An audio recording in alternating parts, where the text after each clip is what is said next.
আজকে মাল কেন দেবেন না?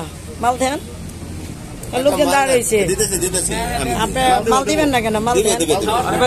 টিফিনের সময় আছে না, আমরা নামাজ পড়বাম, বুঝার পর অনেক এগুলা তো দেখে না কেউ, পাবলিক রেট ঠকাইতেছে। পাবলিক রেট ঠকানো ব্যবসা তো চলে না। যেহেতু আমরা 30 কেজি পাবো সরকারের কাছে, এই জায়গা দিতেছে 27 কেজি, এটা কম দিতেছে না 3 কেজি। এটা তো জনগণের হক মাইরা খাইতেছে তারা।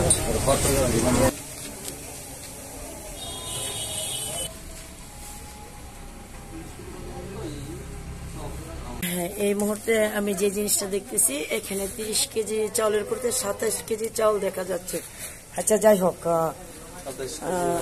27 কেজি ভাই না, দাঁড়াও,